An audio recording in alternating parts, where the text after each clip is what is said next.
காத்து என்றும் பூசனை விடாது செய்து தொழுதகை தலைமேலேற தொழுங்கும் கண்ணீருள் அழுது அடிகளின் அடியவர்க்கு அடிமை செய்வான். தெளிவு குருவின் திருமேனி காண்டல் தெளிவு குருவின் திருநாமம் செப்பல் தெளிவு குருவின் திருவார்த்தை கேட்டல் தெளிவு குரு குரு சிந்தித்தல் தானே. இச்சாண்டம் பாளையம் பேரியல் வாழ்க்கை நச்சாண்டனம் குருசி நன்றான குருநாதர் சகத்தில் இறை துணை நிலை சிவமையாவின் இச்சாண்ட திருவடியை விரும்பி வாழ்வாம். கருத்த இரும்பை கனகமயமாக்குதல் போல் சிறுத்த நம்மை பேருருவாய் செய்தாரை வருத்த விதை போல் வரும் பிறப்பை வேறுத்த வேதியரை புதை மனத்துள் எப்போதும் போல் வருவான பெரிய ஐவாளைய குறித்தே குருவான திருமேனி உயர்வாக தாம் கொண்டார். திருவான வாழ்வு வரத்தே ஞான உபதேசித்த குருவான நஞ்சப்பன் குறையடல் போற்றுவாரும். சிற்றம்பலம் இத்தனை ஆட்கொண்ட அகிலாண்டை சிறுத்தாயிடம் ஆணைக்காரர்களையும் என்னை இந்த நன்னறிகளை ஆற்றுப்படுத்திய சித்தாந்த சோழர் சிறுமையா நஞ்சப்பையா சிறியப்பனாரையா போன்ற ஞானாசிரியர் பெருமக்களையும் நம்முடைய பெரிய புராண செல்வர் பி.கே. ஐயா அவர்களுடையும் ஏபிஎஸ் ஐயா அவர்களுடையும் வந்திருக்கூடிய அடியார்கள் மக்களுடைய திருவழித்தாமரையும் மனமுறை மேகும் நாளை நீண்டையும் இந்த சிந்தனை சொன்னார்கள்.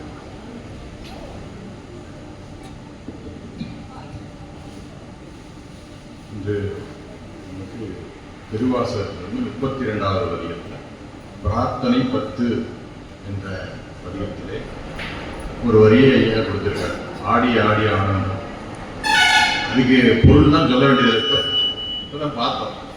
எல்லாம் மாணிக்கவாசரோட ஆடி ஆடி ஆனந்தமாக எல்லாம் வந்தோம். அதுதான் பிராக்டிக்கல். அது ஒரு சிறந்த நிலை. மாணிக்கவாசகர் பாண்டிய மன்னனிடம் முதலமைச்சராக இருந்தார். அப்ப குதிரை வாங்குவதற்காக அவர் மதுரையிலிருந்து புறப்படுறார். புறப்படுறவர் நேரம் மீனாட்சி அம்மன் கோயிலுக்கு தான் போறார். அங்கதான் போய் திருநீர் வாங்க. எப்பயுமே நம்ம திருநீர் வாங்கினா அப்படியே பூசக்கூடாது. அஞ்செழுத்தை சொல்லணும், நமச்சிவாயன்னு சொல்லணும், சிவாய நம்ம என்று சொல்லணும், பெருவாள் வந்ததுன்னு சொல்லணும். அப்படி சொல்லு பூசினா இல்லைன்னா அது பவுடர் பூசுற மாதிரி. திருநீரை திருநாமம் சொல்லி பூசும்போது தான் அதுக்கு மகிமை. பெருவாள் வந்ததுன்னு பூசுற. அங்கிருந்து குதிரை வாங்க புறப்படுறாரு. அப்படியே போறார். புதுக்கோட்டை தாங்கி அறந்தாங்கி தாங்கி அந்த பக்கம் போனா கடற்கரை வந்துடும். திருகுணவாயில் அந்த பக்கம் போனா ஒரு 5-6 கிலோமீட்டர் கடற்கரை வந்துடும். அப்படியே போகும்போது திருப்பெருந்துறை அப்படிங்கிற இடத்துக்கு போகும்போது, திருப்பெருந்துறை எல்லாம் போயிருக்கீங்களா? திருப்பெருந்துறை வாழ்க்கையில ஒரு துறையாவது போகணும். திருப்பெருந்துறை ஆவுடையார் கோயில். இப்ப பேரு ஆவுடையார் கோயில். ஒரு துறை வாழ்க்கையில மனிதனா பிறந்தா ஒரு துறையாவது ஆவுடையார் கோயில் போகணும். மாணிக்க வாசகரை ஈர்த்து ஆட்கொண்ட இடம். சிவருமான் நேரா வந்து ஆட்கொண்ட இடம். அந்த இடத்த தாண்டும் போது அரகர அரகர மொழி கேட்குது. சரி, மாணிக்க வாசகர் அங்கே ஏதோ ஒரு சத்தம் ஈர்க்குதே அப்படின்னு போறார். ஒரு சத்தம் நம்மளை ஈர்க்குதுன்னு போறார். நிறைய பேர் அப்படிதான். எனக்கு தெரிஞ்சு ஒருத்தர் மாடிப்படியிலிருந்து இறங்கி வர்றார். பக்கத்து வீட்டுல டிவி பெட்டி மேல ஒரு புஸ்தகம் இருக்குது. இது என்ன புஸ்தகம்னு தெரியலையே எட்டி பார்க்குறாங்க. அது திருவாசகம். அது என்ன புஸ்தகம் போய் வாங்கிட்டு வந்தாங்க, படிச்சாங்க. அப்புறம் டெய்லி முற்றோடு வர ஆரம்பிச்சாங்க. இதெல்லாம் நடந்தது. புஸ்தகத்தை பார்த்தாங்க, இது என்னவோ புஸ்தகம். இவங்க கூட ஒருத்தர் சிவமையா வீட்டுக்கு வருவார். நாங்கள் 2 பேர் தான் போவோம். அந்த பையன் வீட்டில் ஒரு பழைய புஸ்தகம் இருக்குது. அது அட்டையெல்லாம் கிழிஞ்சி ஒண்ணுமே இல்லை. இந்த பாட்டுக்கு ஏதோ ஒரு பாட்டா இருக்கு, இந்த பாட்டுக்கு அர்த்தம் என்னன்னு கண்டுபிடிக்கலாம் அப்படின்னு போய் இது எங்க கேட்கறதுன்னு தெரியலன்னு சொல்லி பூஜை ஜாமான் வைக்கிற கடை போய் கேட்டிருக்காங்க. சாமி, இது இந்த புஸ்தகம் இருக்கு, இந்த புஸ்தகத்துக்கு என்ன பொருள்னு தெரியல, இதெல்லாம் பாட்டு, இது எனக்கு தெரியாதுப்பா. பூண்டிக்கு ஒருத்தர் பெரிய புராண வகுப்பு நடத்தி வருவாரு, அவரை போய் பாருன்னு சொல்லி நஞ்சப்பையாவை போய் பார்க்க சொன்னாங்க. அவர் நேரம் சிவமையாடு கூட்டிட்டு போனார். அப்புறம் அங்க போய் பார்த்தா, ஆனா இது சிவஞான சித்தியார் பாடிங்க. உன்னை பார்த்த உடனே நம்ம ஈர்க்குது நூல். அது நம்முடைய வினையின் காரணமாக நம்மளை ஈர்க்கும். ஒரு கோயிலுக்கு போனா நம்மளை ஈர்க்கும். அதனாலதான் பல கோயிலுக்கு போக சொல்றோம். எந்த கோயில்ல நம்முடைய வினை நிறைவாகவும் தெரியாது. அதனால எல்லா சிவாலயங்களையும் வணங்கும் போது ஏதோ ஒரு சிவாலயத்திலே நம்மளை இறைவன் ஆட்படுத்தும்.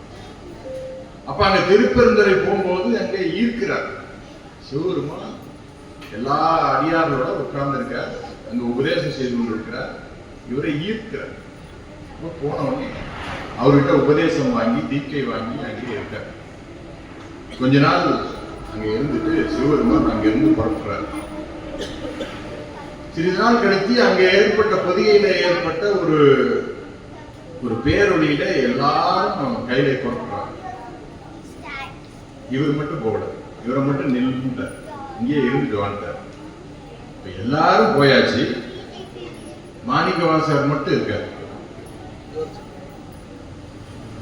எல்லாரும் போயாச்சு, இறைவனோட திருவடிக்கு எல்லாரும் போயாச்சு, மாணிக்கவாசகர் மட்டும் நிற்கிறார்.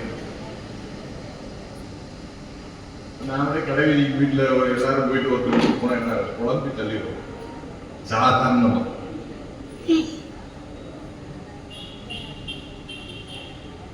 எல்லாரும் இறைவன் திருவடிக்கு போயிட்டாங்க, மாணிக்கவாசகர் மட்டும் விட்டு போயிட்டாரு. அவரு புலம்புறாரு, ஐயோ இறைவா எல்லாத்தையும் அடைத்துக் கொண்டாய், என்னையும் திருவடியில சேர்க்கலையே அப்படின்னு புலம்புறாரு. இந்த புலம்பல் காரணமாக வந்ததுதான் நமக்கு திருவாசகம் என்ற நூல். அந்த நூலை தருவதற்காக தான் அவருக்கு போனார். இந்த திருவாசகம் என்ற நூல் ஒவ்வொருத்தர் வீட்லயும் இருக்கணும், ஒவ்வொருத்தரும் படிக்கணும். ஒரு பாட்டாவது மனப்பாடம் பண்ணிட்டு இருக்கோம், ஒரே ஒரு பாட்டு, ஏதாவது ஒரு பாட்டு. நீங்கள பள்ளிக்கூடத்தில் மனப்பாட பாட்டு இருந்தது, வானாயி மண்ணாயி வழியாயி ஒளியாயி ஊனாயி உயிராயி மெய்மாயி மெய்மாய் கோனாயி ஆனவரை கூத்தாட்டு வானாய் நின்றாய் மனப்பாடம் பண்ணி ஒப்பிக்கணும். அப்ப மனப்பாடம் ஆனது 6வதுல அப்படியே இருக்கு. ஒரு பாட்டு உங்களை மாற்றும். ஒரு பாட்டாவது திருவாசகத்தை மனப்பாடமா சொல்லுவோம். ஏன்னா இது வெளிநாட்டுல இருந்து இங்க கிறிஸ்துவ மதத்தை பரப்ப வந்த பாதிரியார் ஜியு போப், மிகப்பெரிய பேராசிரியர். இங்க இருக்க மக்களை எல்லாம் கிறிஸ்துவர்களாக மாத்தலாம்னு வராது. அப்படியே நடந்து போயிட்டு இருக்கார். ஒரு வீட்டுல திருவாசகம் படிச்சுட்டு இருக்கிறாங்க. இமை பொழுதும் என் நெஞ்சில் நீங்காதான் தாழ் வாழ்க. இமை பொழுதுன்னா கண் இமைக்கிற நேரம். அளவுகள்லயே ரொம்ப சின்ன அளவு, பெரிய அளவு ஊழிக்கலாம். அது எத்தனை யுகம் சொல்ல முடியாது. உள்ளதையே சின்ன கால அளவு இமைப்பொழுது, இமைக்கின்ற நேரம். இமை பொழுதும் என் நெஞ்சில் நீங்காதான் தாழ்வா. கேட்டாரு, என்னடா பரலோகத்தில் உள்ள பிதாவேன்னு பாடிட்டு இருக்கோம், இமை பொழுதும் என் நெஞ்சில் நீங்காதவன்னு சொல்றாரு, என்னன்னு படிக்க வந்தார். படிச்சாரு, திருவாசகத்தை மொழிபெயர்த்தாரு, அதுக்கே ஆளானார். அவர் எந்த ஒரு கடிதம் எழுதினாலும் திருவாசகம் எழுதுவார். அந்த அளவுக்கு அவரை மாற்றியது இந்த நூல். ஒருத்தர் ரங்கோன் பர்மா, அப்ப ஜெர்மனுடைய ஆட்சி, அங்கிருந்து ஜெர்மனுடைய நெருக்குதல் காரணமா அங்கிருந்து கப்பல் ஏறி வர, அங்கிருந்து சொத்தெல்லாம் விட்டுட்டு வந்துட்டார். ஒரே ஒரு புஸ்தகம் மட்டும் எடுத்து வந்தார். வந்தா செக் பண்றான், இந்த புஸ்தகத்தை படிச்சு பார்த்தான். அவர் பிடிச்சி ஜெயில போட்டார். கூட வந்த நண்பர் ஆளை காணாமன்னு போய் கேட்டான். இல்ல இவன் ரெங்கோனை பத்தி எல்லாம் டீட்டெயிலாம் எழுதி போறாரு இந்த புஸ்தகத்துல இருக்கு. என்னடா அப்படின்னா,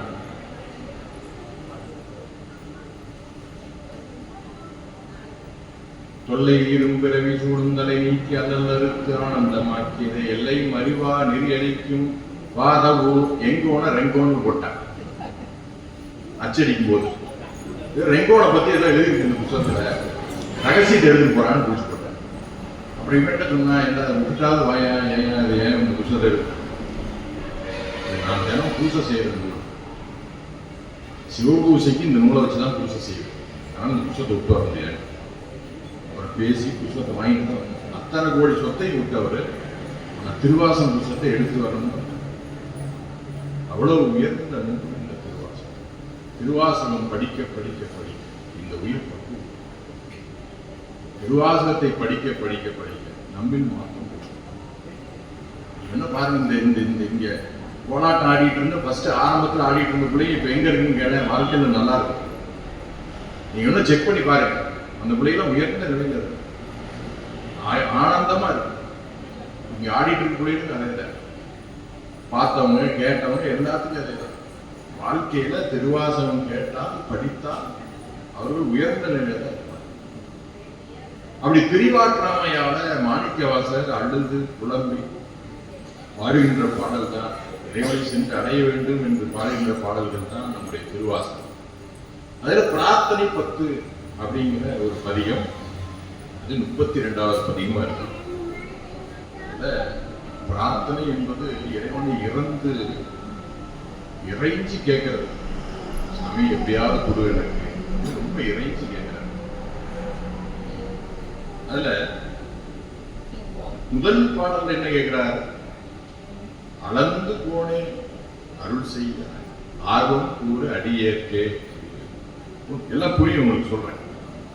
அளந்து போனேன் அருள் செய்யாய் ஆர்வம் கூறு அடியேற்கே. உன்னை காணும் இறைவனே, உன்னை காண வேண்டும் என்று தெரிகிறார் ஒவ்வொரு கோயிலும். ஏற்கனவே காட்சி கொடுத்தார், மீண்டும் அவனை காண வேண்டும், இறைவனை காண வேண்டும் சுத்திட்டே இருக்கார்.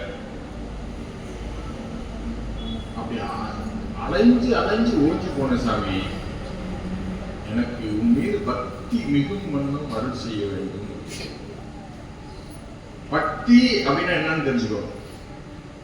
ஊது பக்தி இருக்குது, அது ஏன் பக்தின்னு வந்ததுன்னா இடையராது அந்த போக போறதுனால இருக்கு. இறைவனை இடையராது நினைக்கிறது பக்தி. அதை எப்படி நினைக்க முடியும் இடையராது அப்படின்னா, எந்த செயலை செஞ்சாலும் அவன்தான் உணர்த்தி நாம் செய்யறோம்னு நினைச்சோம்.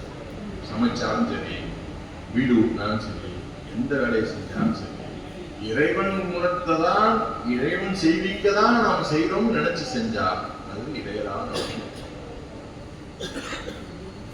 அப்ப இடையீர் இல்லாத அன்பு இறைவன்கிட்ட வேண்டும் பிரார்த்திக்கிறார்.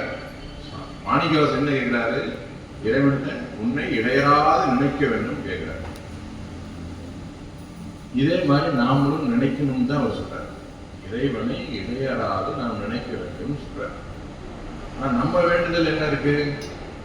அன்ன விசாரம் அதுவே விசாரம், அன்ன விசாரம் அதுவே விசாரம். வரும்போது சொல்லிட்டு வந்தேன், அண்ணன் நல்லா டிஃபன் போடுவார், சாப்பிடலாம். அன்ன விசாரம் அதுவே விசாரம், அது தொலைந்தால் சொர்ண விசாரம். அவங்க வேற ஏறி போச்சு. சொர்ண விசாரம் தொலையா விசாரம். ஏறி போச்சு. எப்ப வாங்குறது, எப்படி வாங்குறது? இதே சிந்தனை தான். எப்படியாவது இந்த வருஷம் தோடு வாங்கிடலாம்னு நினைச்சோம், விலை ஏறி போச்சு. அன்ன விசாரம் அதுவே விசாரம், அது தொலைந்தால் சொர்ண விசாரம் தொலையா விசாரம். நல் தோகை இறை பண்ண விசாரம் படகால் விசாரம். குடும்பம் குழந்தை அப்படின்னு சொல்றோம். என்ன விசாரம் வைத்தாய் பாவிய நெஞ்சுக்கு?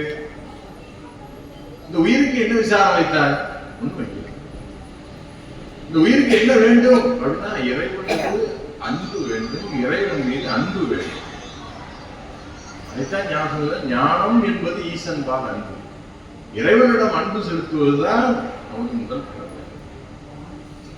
ஏன் அவனோட அன்பு செலுத்தணும்? இறைவன் மீது ஏன் அன்பு செலுத்த வேண்டும்?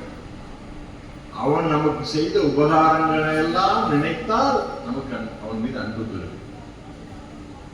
அவன் இப்ப இல்ல, போன பிறவி, அதுக்கு முந்தின பிறவி, அதுக்கு முந்தின எல்லா பிறவிகளுக்கும் அவன் நம்மோடு இருந்து நம்மளை வழி நடத்துகிறான். உலகில் நாம் செலுத்தக்கூடிய அன்பெல்லாம் மாறக்கூடிய அன்பு. ஒரு நேரம் அன்பா இருப்போம், ஒரு நேரம் கோபப்படும். இறைவன் நம் மீது வைக்கும் அன்பு, நாம் அவன் மீது வைக்கும் அன்பு மாறா. எப்பயுமே அவன் நமக்கு அருள் செய்து கொண்டே இருக்கிறான், நாம் அவன் மீது அன்பு செலுத்துகிறோம். அந்த அன்பு எப்படி இருக்கும் அப்படின்னா கண்ணப்பரை தான் கேட்கிறோம். கண்ணப்பர்னு ஒருத்தர் இருந்தார். 63 நாயன்மார்கள் கண்ணப்பர் ஒருத்தர். அவரு வேடுவர், வேட்டைக்கு போறவர், மலைக்காட்டில் இருந்தார் வேடுவர். திருப்பதி பக்கத்துல காளஹஸ்தின்னு சொல்றப்ப அது காலத்தி. அந்த மலையில வேடுவர் குலத்துல வாழ்ந்தவர் கண்ணப்பர். அவர் இறைவன் மீது அன்பு, சரியான அன்பு. அவரை அடையாளம் காட்டும் போது சேக்கிழார் சொல்றார், அவனுடைய வடிவெல்லாம் நம்பக்கல் அன்பென்றும், அவனுடைய அறிவெல்லாம் நம்மை அறியும் அறிவென்றும், அவனுடைய செயலெல்லாம் நமக்கு இனியவா என்றும், அவனுடைய நிலை இவ்வாறு அறிவீர் என்று அருள் செய்வார். போய் நீ சைவம் தான் சாப்பிடணும், அசைவம் சாப்பிடக்கூடாது, இதுதான் நியதி அப்படின்னு சொன்னார். சாமிக்கு மட்டும் அசைவம் கொடுத்தார் கண்ணப்பர் அப்படின்னு கேட்டார். அவரு அசைவம் கொடுத்தாரு, சரி, அவர் கண்ணை கொடுத்தாரு, நீ கொடுப்பியா? சாமிக்கு கண்ணு போயிடுச்சு. அவருடைய அன்பை காட்டுவதற்காக கண்ணிலிருந்து ரத்தம் வருது. ஒரு அம்பை எடுத்து நோண்டி கண்ணை அப்புறார். கண்ணை அப்பியதால் அவர் கண்ணப்பர். ஒரு கண்ணு தான் போச்சு, இன்னொரு கண்ணு போனா கொடுப்பானா அப்படின்னு சந்தேகம் வந்துடக்கூடாது. இன்னொரு கண்ணையும் ரத்தம் வரும். அப்பயும் எடுக்க போயிட்டார். அந்த இடத்தை சொல்லும் போது சேக்கிழார் தரித்தில தேவதேவன். நம்ம எடுத்து வைக்கும் போது சாமிக்கே பொறுக்க முடியல. தரித்தில தேவதேவன். சாமியே முடியாம கையெடுத்து நீட்டுறார். இந்த சிவலிங்க திருமையிலிருந்து கை வெளியே வந்து அந்த கையை தடுக்கும். அப்ப கண்ணப்பனுடைய வடிவு அன்பு. அதுபோல ஒரு உயர்ந்த அன்பை, இடையராது உன்னை நிறைக்கக்கூடிய அன்பை எனக்கு தர வேண்டும் அப்படின்னு மாணிக்கவாசகர். பழனி பக்கத்துல ஒருத்தர் வாழை தோட்டம் போட்டிருந்தார். வாழை முதல் போடுறார், வாழை கண்ணு நடுறார். நடும் போதே அங்கிருந்து பார்த்தா முருகன் மலை தெரியும். முருகா, இந்த வருஷம் நல்லா வெள்ளாம வரணும், தார் நல்லா காய்க்கணும், காய்ச்சதுன்னா முதல் தார் உனக்கு அப்படின்ட்டார். தாரெல்லாம் வந்துருச்சு, நல்ல முதிர்ந்து வந்துருச்சு. சொன்ன மாதிரி முதல் தாரை வெட்டிட்டார். அங்க ஒரு தோட்டத்துல ஒருத்தர் வேலை செய்ய, அவன் பேரு முருகன். அவன் நல்ல தீவிர முருக பக்தன். அவன்கிட்ட கொடுத்து இந்த தாரை கொண்டு போய் கொடுத்துட்டார். பள்ளியில் கொண்டு போய் கொடுத்துட்டுவார் அப்படின்னு இங்கே சீப்பெல்லாம் எண்ணி, பழத்தெல்லாம் எண்ணி 300 பழம் இருந்துச்சு. கொடுத்துட்டார் தாரை. அங்கிருந்து 15 கிலோமீட்டர் நடக்கணும். பாதி தூரம் போறேன், பசி வந்துருச்சு, 4 பழத்தை சாப்பிட்டேன். இன்னும் கொஞ்சம் தூரம் போனா இன்னும் 4 பழத்தை சாப்பிட்டேன். அங்க போனா 290 பழம் தான் போச்சு, 10 பழம் இவன் சாப்பிட்டான். அங்க வாங்கினவன் என்ன பண்ணா, 290 பழம் பெற்றுக்கொண்டு எழுதி விட்டான். இவன் கொண்டு வந்து சீட்டை கொடுத்தான். என்னடா 300 பழம் கொடுத்தேன், 200 பழம் தான் போச்சு, 10 பழத்தை காணாங்க. டேய், நீ சாப்பிட்டியாடா? இவனை பிடிச்சி கட்டுறாங்க. அப்புறம் அவன் போய் வாழைத்தோட்டத்துக்காரன் தூங்கிட்டான். திடீர்னு முருகன் கனவுல வந்தார். டேய், நீ கொடுத்த 10 பழம் எனக்கு வந்து சேர்ந்துருச்சுனாங்க. இன்னும் எந்திரிச்சு தூக்கி வாரி போட்டுச்சு. 10 பழம் முருகனுக்கு போயிருக்கே, அதை தெரியாம இவனை கட்டி வச்சுட்டமே. அவன் உண்மையான அன்புடையவன். யாரு இந்த பழம் தூக்கி போன பார்த்தீங்களா? எப்பயுமே முருகா முருகா முருகான்னு இருப்பாங்க. உண்மையான அன்புடையவன். அவனுக்காக இறைவன் கனவுலையும் வச்சுட்டான். இப்ப இறைவனை எப்பொழுதும் நினைத்துக் கொண்டே இருந்தால் நமக்கு எந்த துன்பமும் வராது. அதனாலதான் இடையறாத அன்பு அவன் மீது வைக்க வேண்டும். உலகத்தில் உள்ள பொருள்கள் மீது அன்பு வைத்தோமானா அதனால் நமக்கு துன்பம் தான் வரும். எது மேல அன்பு வச்சாலும் துன்பம் தான் வரும். ஆனால் இறைவன் மீது இடையறாத அன்பு வைத்தால் நம் வாழ்க்கை சிறந்து. அதனாலதான் மாணிக்கவாசகர் அருள் செய்யாய் ஆர்வம் கூற அடியேற்கே என்று முதல் பாட்டுல அன்பை, இடையறாத அன்பை உன் மீது வைக்க வேண்டும் என்று வேண்டுகிறார். 2வது பாட்டுல உடையாய் கடியேனுடைய கடுவினையை களைந்து உன் கருணை கடல் கொண்க. கடியேனுடைய கடுவினையை களைந்து உன் கருணை கடல் கொண்க. உடையாய் அடியேன் உள்ளத்து ஓவாது. இறைவன் நம்முடைய வினைகளை எல்லாம் நீக்கிய பிறகுதான் அவன் மீது முழுமையான பற்று வரும். நாம் செய்கின்ற ஒவ்வொரு செயலுக்கும் பலன் உண்டு. எந்த செயல் செய்தாலும் சரி, நன்மை செய்தாலும் சரி, தீமை செய்தாலும் சரி, சுவாமி கணக்கு எழுதிட்டே இருப்பார். ஒரு நினைப்புக்கு ஒரு பிறப்பு, ஒரு நினைப்புக்கு ஒரு பிறப்பு. அதனால எண்ணற்ற பிறவிகளை எடுத்து வரும். புல்லாய், கூடாய், புழுவாய், மரமாய், கொல்லுருகமாய், பறவையாய், எண்ணற்ற. இதெல்லாம் வினையின் காரணமாக. ஏன் பிறப்பை கொடுக்கிறாருன்னா, ஒவ்வொரு பிறப்புடையும் நமக்கு கொஞ்சம் கொஞ்சம் அறியாமை. நீங்க வந்திருக்கீங்கன்னா நல்வினை செய்ததுனால இங்க வந்து நாம் எல்லாம் இங்க ஒன்று கூடி இருக்கோம் சொன்னா நல்வினை செய்ததால் ஒன்று கூடி. அதனாலதான் நம்முடைய பின்னாடி வரக்கூடிய நமக்கெல்லாம் வழிகாட்டுதலாக நம்முடைய பெரியவரான ஐயா நமக்கெல்லாம் இந்த மாதிரி ஒரு அமைப்பு உருவாக்கி வச்சிருக்கோம். நம்முடைய நல்வினையின் காரணமாக தான் பின்னாடி வரக்கூடிய மக்கள் எல்லாம் பக்குவப்பட வேண்டும் என்று நினைத்துதான் அவங்க இந்த மாதிரி செய்திருக்காங்க.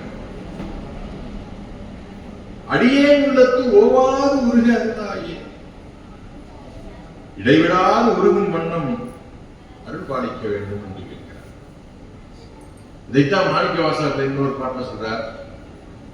உற்றாரை ஆண் வேண்டேன், ஊர் வேண்டேன், பேர் வேண்டேன். உற்றாரை ஆண் வேண்டேன், ஊர் வேண்டேன், பேர் வேண்டேன். கற்றாரை ஆண் வேண்டேன், கற்பனவும் இனியமையும். குற்றாலத்தமந்துரையும் கூத்தாவும் குறைகளற்கே கற்றாவின் மனம் போல கசிந்து உருக வேண்டுவனே. கற்றால் கன்று ஈன்ற பசு. பசுமாடு வளர்த்தவங்களுக்கு தெரியும். நாங்களாம் பசுமாடு ஆரம்ப காலத்தில் வச்சுக்கணும். காலையில் கொண்டு போய் வயல்ல மாடு கட்டுறதுக்கு தான் பள்ளியோட போக முடியும். மாடு கண்ணு போட்டுருச்சுன்னா அந்த வயலுக்கு ஓட்டிட்டு போனீங்கன்னா, போகும்போது நீங்க ஓட்டிட்டு போவீங்க, வரும்போது தரதரம் நம்மளை இழுத்துட்டு வரும். இந்த கன்றை காணாம அழுதுகிட்டே வரும். அவ்வளவு ஒரு தன் கன்று மீதான பற்று அது மாடு வளர்த்தவங்களுக்கு தெரியும். நம்மளை வரும்போது அதை இழுத்துட்டு வரும். அப்படி ஒரு கன்று ஈன்ற பசு எப்படி தன் அந்த பசு பாருங்க, அது குட்டி ஈன்றவனே அது தன் நாவாலேயே அந்த கன்றை சுத்தம் செய்யும். அதன் மீது உள்ள அன்பு. அது பக்கத்துல சாதுவான மாடா இருந்தா கூட பக்கத்துல போக முடியாது, முட்டை வந்து. அந்த கன்றின் மீது அவ்வளவு பற்று. அது போல இறைவா உன்னை நினைத்து உருக வேண்டும் அப்படின்னு இரண்டாவது பாட்டு சொன்னார். அடியேனுடைய கடுவினையை கலைந்தும் கருணை கடல் முங்க உடையார் அடியேன் உள்ளத்து ஓவாது உருக அருளாய். இறைவனை நினைந்து நினைந்து நாம் உருக வேண்டும். ஏனென்று சொன்னால் அவன் தான் நமக்கு இந்த உடலை கொடுத்தான், இந்த கருவிகரணத்தை கொடுத்தான், இந்த உலகத்தை கொடுத்தான், நமக்கு நல்ல தாய் தந்தையை கொடுத்தான், நல்ல உறவுகளை கொடுத்தான், தினமும் உண்பதற்கு உணவு கொடுக்கிறான், வாழ்வதற்கு இடம் கொடுத்திருக்கிறார். எல்லாமே அவன் கொடுத்தது. அவன் கொடுக்காம எதுவுமே நம்ம பெற முடியாது. அத்தனையும் அவன் தான் கொடுத்தான். நாம் நினைச்சுக்கிறோம் நாமளே பெற்றோம், நம்மளால ஒண்ணு எல்லாம் அவன் கொடுத்தாதான் நமக்கு கிடைக்கும். அடுத்த பாடல்ல சொல்கிறார், வெருளா வண்ணம் மெய்யன்பை உடையாய் நாம் பெற வேண்டும். உண்மையான அன்பை பெற வேண்டும் என்று கேட்கிறார். காரைக்கால் அம்மையார் கூட இதைத்தான் சொல்றார். இரவாத இன்ப அன்பு வேண்டி பின் வேண்டுகின்றார். காரைக்கால் அம்மையார் தொடர்ந்தாங்க. இறைவன் என்ன வேண்டும் கேட்கிறாங்க. இரவாத இன்ப அன்பு, கொஞ்சம் கூட மாறுபாடு அடையாத அன்பு. இரவாத இன்ப அன்பு வேண்டி பின் வேண்டுகின்றார். பிறவாமை வேண்டும், மீண்டும் பிறப்பு உண்டே, உன்னை என்றும் மறவாமை வேண்டும். நமக்கெல்லாம் மீண்டும் பிறப்பு உண்டால் வெள்ள கோயில்ல சிவலோகநாதரை வழிபாடு செய்யற மாதிரி ஒரு பிறப்பு வரும். இங்கதான் ஆடி ஆடி ஆனந்தம் அடையக்கூடிய மார்கழி மாசம். மார்கழினாவே நமக்கு இங்க திருவாதிரை ஞாபகம் வருது. திருவாதிரைனாவே சிவலோகநாதர் தான் ஞாபகம். உண்மையான அன்பை பெற வேண்டும்.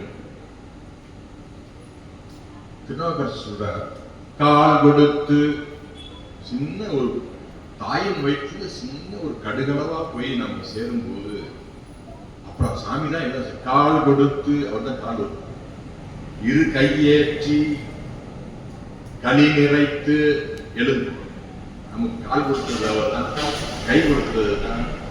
களி நிறைத்து இறைச்சி மேய்ந்து தோல் படுத்து உதர நீரால் சுவர் எடுத்து, இந்த வீடு அவர் தான் இந்த வீட்டை கட்டுறாரு.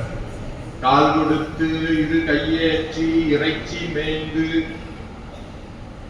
களி நிறைத்து இறைச்சி மேய்ந்து, தோல் படுத்து உதிர நீரால் சுவர் எடுத்து, 2 வாசல் 7 உடைத்தாமைத்து 7 சொன்ன, மால் கொடுத்து ஆவி வைத்தார் மாமரை காடனாரே. மாமரை காட்டில் இருக்கக்கூடிய இறைவன் தான் இந்த உடல்ல அத்தனை அங்கங்களையும் உடைத்துக் கொடுத்தார். அதனால கொடுத்தவனை நாம் எப்பொழுதும் நினைத்துக் கொண்டே இருக்கிறோம். அதைத்தான் அவன் மீது உண்மையான மெய்யன்பை உடையாய் நான் பெற வேண்டும்.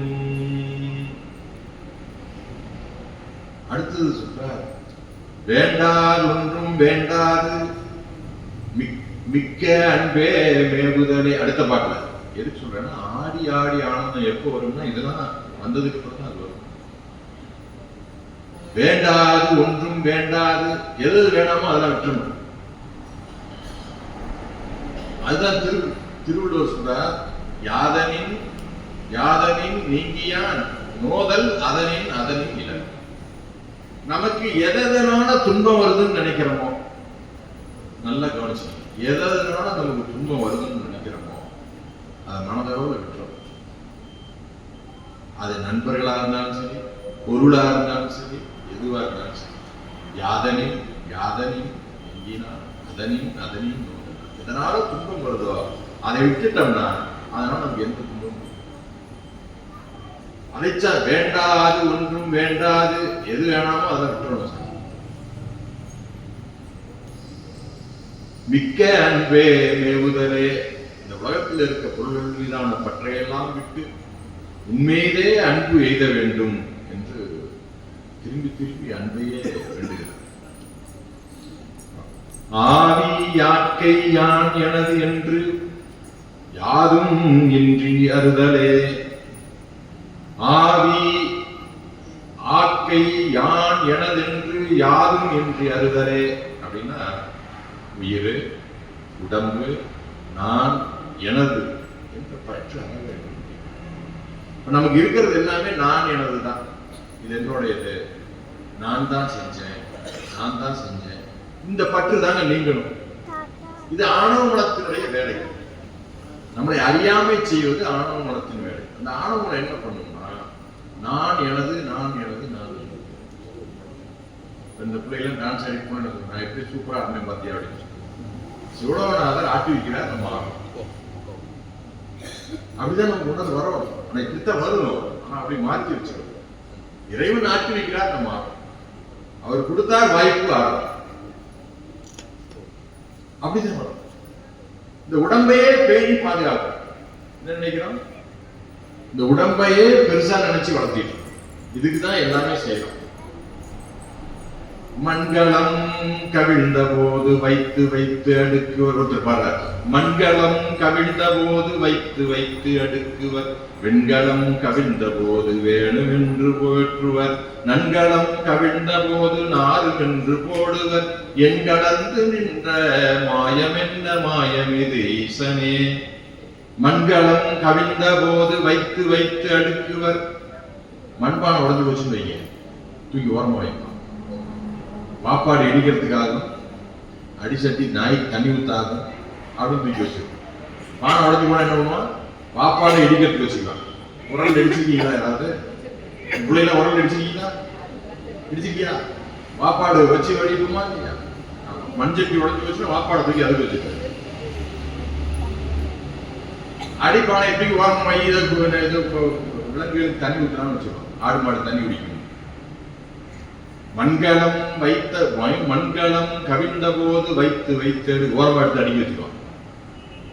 வெண்கலம் கவிழ்ந்த போது வேணும் என்று வேணுவர். வெண்கல சட்டி உடஞ்சு போனா தூக்கி வை, பழசு போட்டு பூசு வாங்கலாம், முள்ளு போட்டு வச்சிடும், வெளியே வைக்க மாட்டான். நன்கலம் கவிழ்ந்த போது நம்ம உடஞ்சு போயிட்டோம் வைக்க, பத்திரமா ஆகும்னு எவனா வச்சிருப்பான வீட்டுல. தூக்குடா இங்க வாசப்படிக்கு தூக்குடா சீக்கிரப்பா. நன்கலம் கவிழ்ந்த போது நாரும் என்று போடுவர், உடனே தூக்குமா.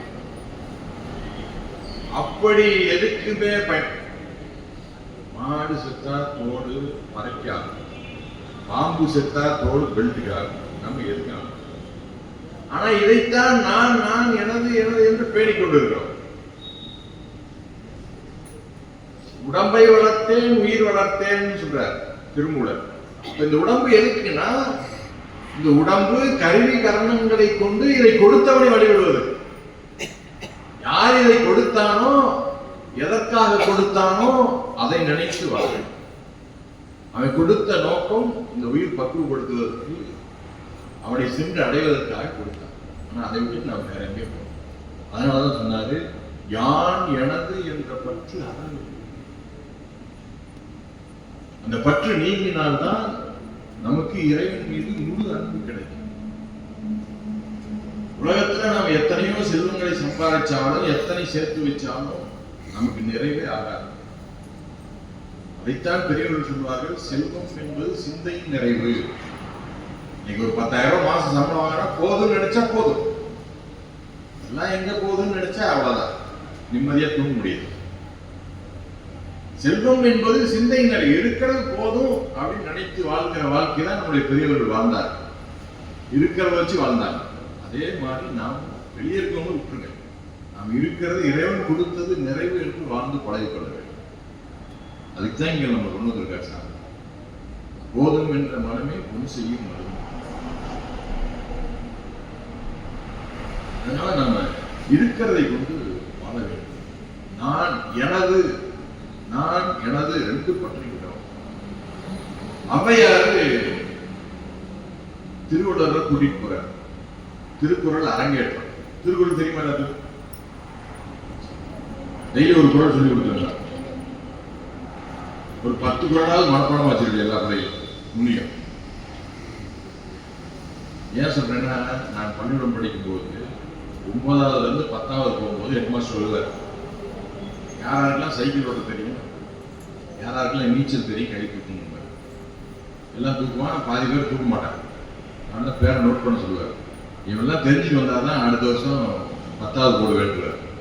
எல்லாம் போய் படிச்சு வந்துடுவான், நீச்சல் சொல்லையோ சைக்கிள். அது மாதிரி திருக்குறள் 2 சொன்னாதான் இந்த வாரம் சனிக்கிழமை சம்பளம் சொல்லியிருக்காங்க.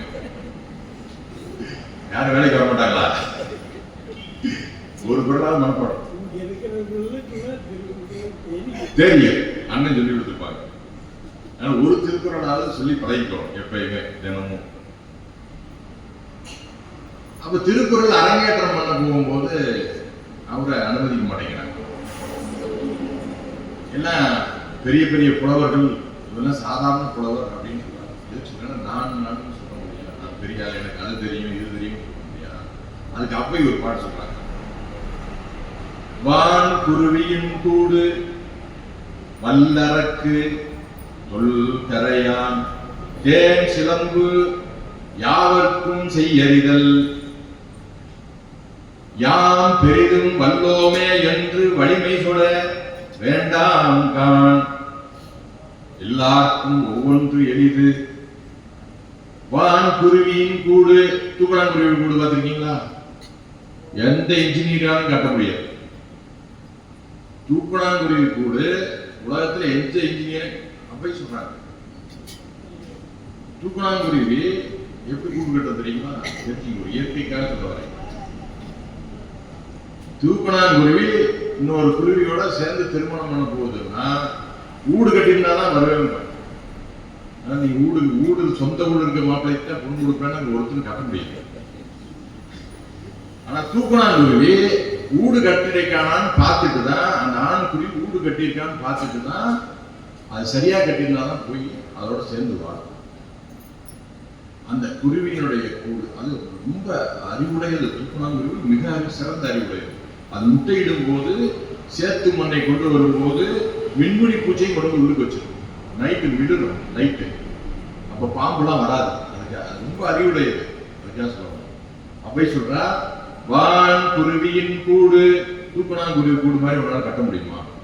முடியாது. நீ பெரிய ஆளு சொல்ற கேக்குறாங்க. வல்லரக்கு ரொம்ப இயற்கையாக கிடைத்த ஒரு, இப்ப சீல் வைக்கிறதுக்கு அரக்கு தான் பயன்படுத்துறாங்க. இயற்கையா தோன்றியது. அது போல உன்னால உருவாக்க முடியுமா? முடியாது. தொல் கரையா கரையான் என்ன பண்ணுது? மண்ணை தன் எச்சிலோட சேர்ந்து கொண்டு வந்து வீடு கட்டு. இத்தினூண்டு கரையான் எவ்வளவு பெரிய புத்து கட்டு. அந்த புத்து அதுல பாம்புலாம் இருக்காது. பாம்பு என்னைக்காவது ஒரு அவ்வளவுதான். பாம்பு புத்து கிடையாது, கரையான் புத்து. தொல் கரையான் தேன் சிலம்பு. சிலம்பு தேனி மேல கூடு கட்டு. தண்ணியை தலையெல்லாம் நிப்பாட்ட முடியுமா? ஆனா நிப்பாட்டி இல்லையா? லிக்விட் தானே தேன். நிப்பாட்டி இருக்காங்க. தேனை பத்தி சொல்லுவோம் ஒரு செய்தி சொல்றேன். தேனி அழிந்தால் மனித இனம் அழிந்து போகும். தேனி இனம் அழிந்தால் அடுத்த 4 ஆண்டுகள்ல மனித இனம் அழிந்து போகும். ஏன்னா நமக்கு இயற்கையை பாதுகாக்கிறதுல முக்கியமான ஒரு சின்ன ஒரு பூச்சி தேன் பூச்சி. அதுதான் மரங்கள் செடிகள் எல்லாம் வளர்த்தறதுக்கு மகரந்த சேர்க்கைக்கு துணை செய்யும். இப்ப 50% தேனி அழிஞ்சு போச்சு. 50% தான் இருக்கு. அதுல பாதி தேனி எப்படி அழியுதுன்னா, தேனி வந்து ஒரு இடத்துல இருந்து கிளம்புனா 6 கிலோமீட்டர் போய் தேனை சேகரிச்சுட்டு வரும்.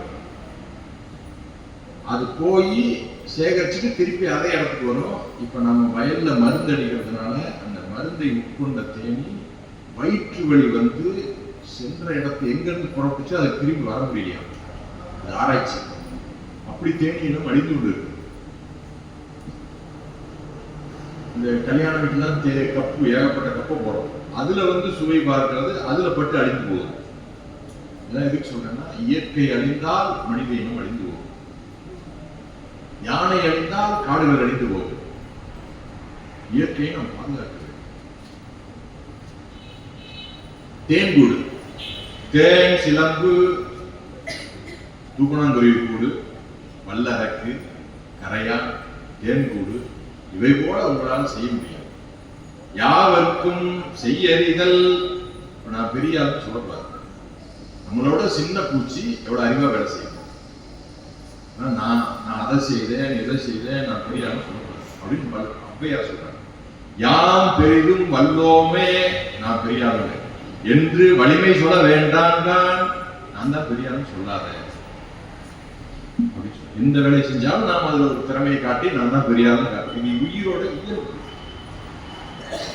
அதைத்தான் மாணிக்கவாசகர் சொல்றார். ஆவி ஆக்கை யான் எனதென்று யாதும் இன்றி அறுதலே. இந்த யான் எனதுங்கிறத எனக்கு இருக்கக்கூடாது சாமி.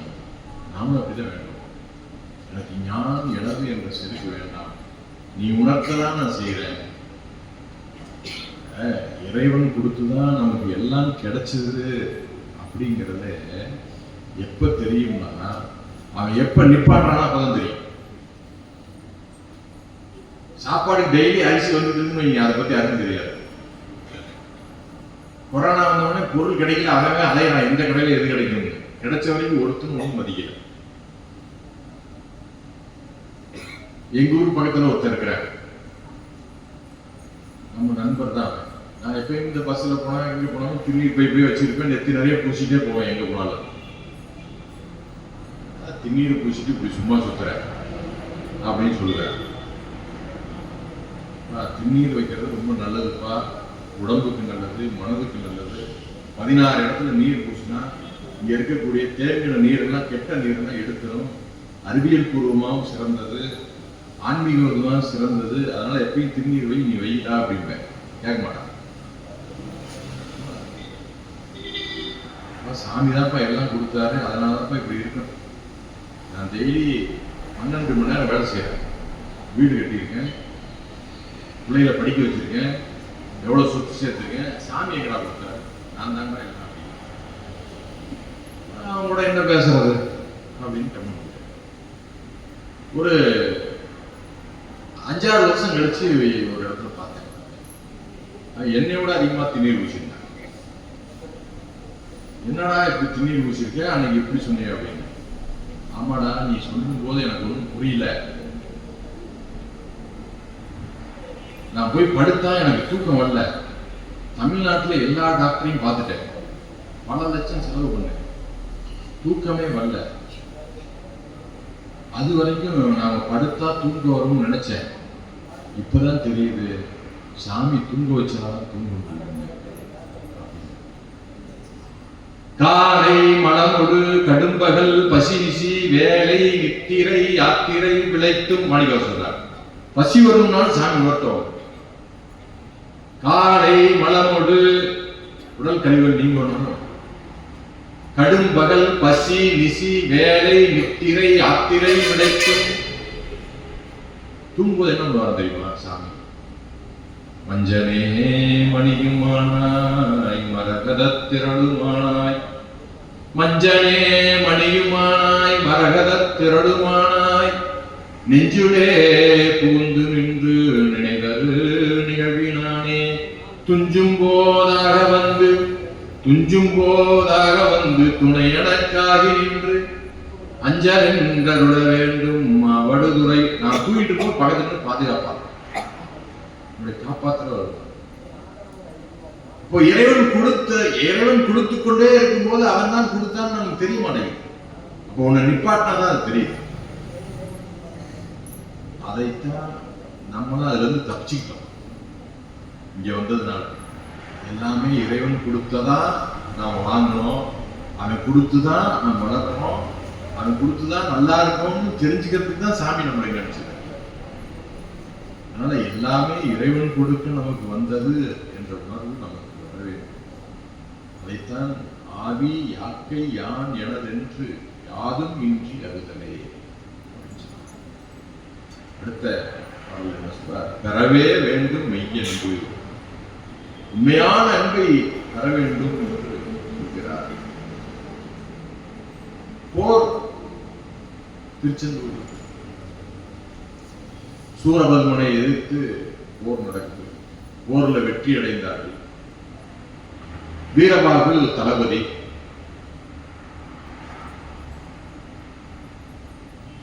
அஞ்சு முகம் நம்முடைய சிவம், முருகன் ஆறுமுக சிவம். அப்படி பாமன் சாமி சொல்றார், ஆறுமுக சிவம் தான். போர்ல சூரபத்மன் என்ற ஒரு சூரனை எதிர்த்து போராடி வெற்றி பெற்றான் வீரபாகு தளபதி. முருகன் கூப்பிட்டார், உனக்கு என்ன வேணும்னு கேள்வி. கோல நீடிய நிதிபதி வாழ்க்கையும் புரிய, கோல நீடிய நிதிபதி வாழ்க்கையும் புரிய, மேலை இந்திரன் அரசினை கனவினும் வெக, மாலயன் பெரும் பதத்தையும் பொருளெனமதியே, சால நின் பதத்து அன்பையே வேண்டுவன் தமியே. ஓடி ஓடியா நீ செல்வம் கொடுத்தானே எனக்கு வேண்டாம். மேல் லோகத்துல போய் ஆட்சி செய்யக்கூடிய நிலையை கொடுத்தான். உன்னுடைய அன்பை மட்டுமே நான் தருவேன்.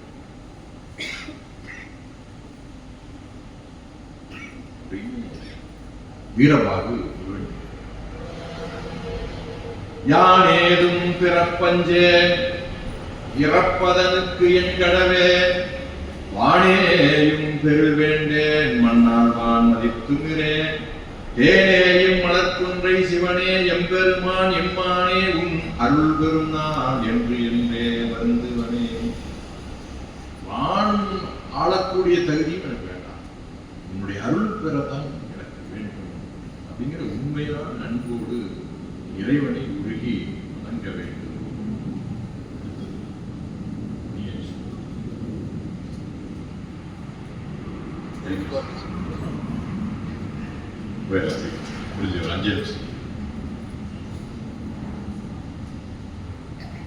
சுடரார் அருளால் இருள் நீங்க சோதி நித்தான் துணியாயே. இறைவன் தான் நம்முடைய அறிவில் இருக்கக்கூடிய அறியாமையை நீக்க வேண்டும். நமக்கு அறியாமை இருக்குதுன்னு எப்படி தெரிஞ்சுக்கிறது?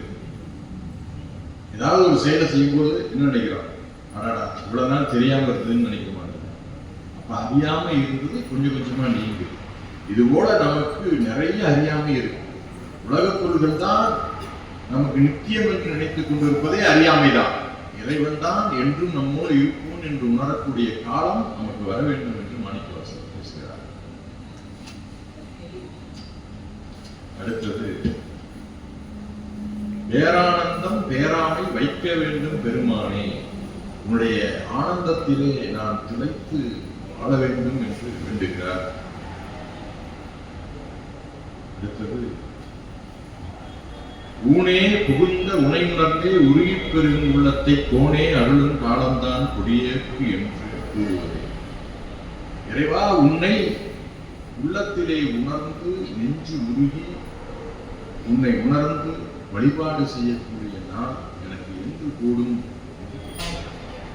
அப்ப இறைவன்கிட்ட என்ன கேட்கிறார்? நாம் என்ன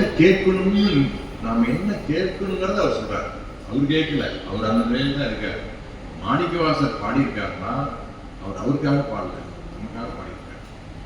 இந்த கோயில் கட்டினாங்கன்னா அவர் வழிபாடு செய்யறதுக்கு இல்லை, பின்னாடி வர நாம தான் வழிபாடு செய்து பக்குவம் அடையாது. புரியுது உங்களுக்கு?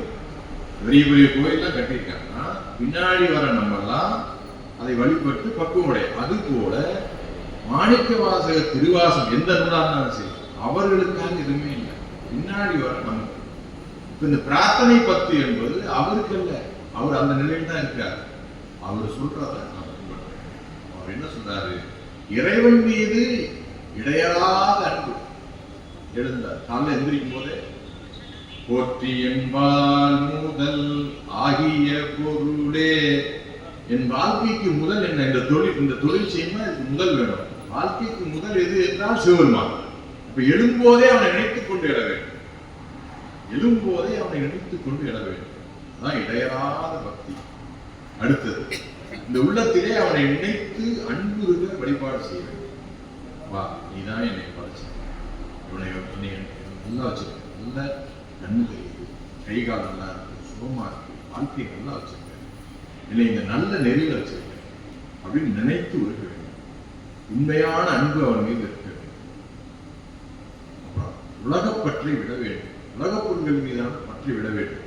நமக்கு என்ன தேவையோ சாமி தேவையான போது கொடுப்பார். நாம் அதை பற்றி கவலைப்படவே வேண்டியது. அவர் என்ன வேணுமோ எப்போ வேணுமோ அவர் கொடுப்பார்.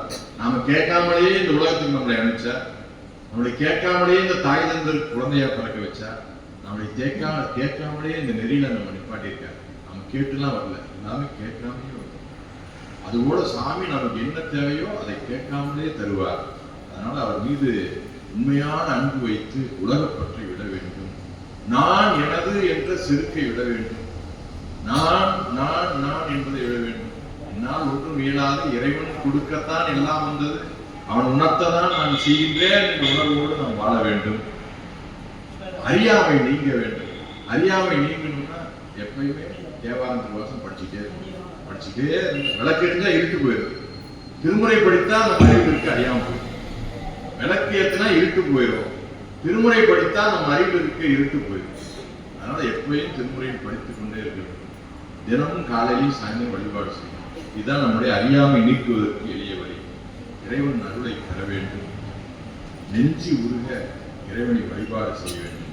இதையெல்லாம் நாம் தொடர்ந்து செய்தால் ஆடி ஆடி ஆனந்தம் அதுவே ஆக அருள்களே. இதெல்லாம் நாம் தொடர்ந்து செய்து கொண்டிருந்தால் இந்த உயிர் ஆனந்தத்தில் இறைவன் அருளில் கலந்து திளைத்து நிற்கும். இது நிச்சயம் என்று சொல்லி இந்த அளவுக்கு வாய்ப்பு கொடுத்தமைக்கு நன்றி சொல்லி விடைபெறுகிறேன். நன்றி.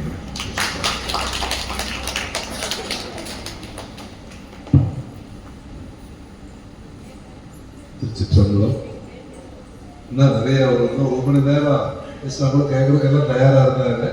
தூரமா போக வேண்டிய